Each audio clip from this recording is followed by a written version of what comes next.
ఈ మూవీలో హీరోయిన్గా ఐశ్వర్య రాజేష్ పేరు బలంగా వినిపిస్తుంది.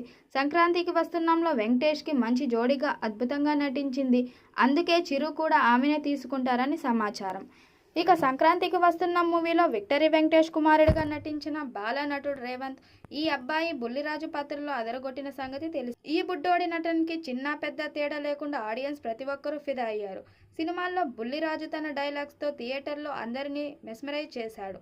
దీంతో బుల్లిరాజు అలియాస్ రేవంత్ సంక్రాంతికి వస్తున్నాం సినిమాతో సెలబ్రిటీ అయిపోయాడు. ఈ నేపథ్యంలోనే ఈ బుడ్డోడికి వరుసగా సినిమా ఆఫర్లు వస్తున్నాయి. తాజాగా బుల్లిరాజుకు మరో బంపర్ ఆఫర్ వచ్చినట్టు తెలుస్తుంది. సంక్రాంతికి వస్తున్నాం cinema director Anil Ravipudi next మూవీలో బుల్లిరాజుకు అవకాశం ఇస్తున్నట్టు సమాచారం. సంక్రాంతి అల్లుడు సినిమాతో బుల్లిరాజు ఓ కీలక పాత్రలో నటించబోతున్నాడని సమాచారం. ప్రస్తుతం megastar Chiranjeevi Vishwambhara movie shooting లో బిజీగా ఉన్నారు. ఇక అనిల్ రావుపూడి కూడా సంక్రాంతి అల్లుడు సినిమా ప్రీ ప్రొడక్షన్ పనులు చేసుకుంటున్నారు. ఇప్పటికే ఈ మూవీ గురించి అఫీషియల్ గా అనౌన్స్మెంట్ ఇవ్వగా ఒక ఈవెంట్ లో దర్శకేంద్రుడు రాఘవేంద్రరావు చిరు అనిల్ మూవీతో సంక్రాంతి అల్లుడు అనే టైటిల్ పెడితే బాగుంటుందని తన మనసులోని మాటను బయటకు పెట్టారు.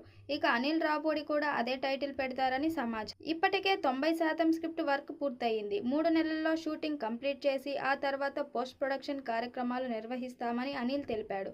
వచ్చే ఏడాది సంక్రాంతి సినిమా విడుదల చేస్తామని, ఈ సినిమాతో మరోసారి వింటేజ్ చిరును చూస్తారని, అన్ని వర్గాల ప్రేక్షకులను అలరించే విధంగా ఈ సినిమా ఉంటుందని చెప్పారు.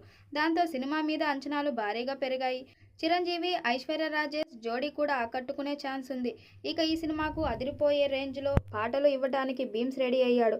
అలాగే స్టార్ సింగర్ రమణ గోకులం మరో అద్భుతమైన పాటను పాడటానికి సిద్ధమయ్యాడు. సంక్రాంతి అల్లుడు సినిమాతో 500 కోట్లు కొట్టాలని మేకర్స్ ప్లాన్ చేస్తున్నారు. మరి ఈ చిత్రం ఎలాంటి రికార్డ్స్ క్రియేట్ చేస్తుందో చూడాలి.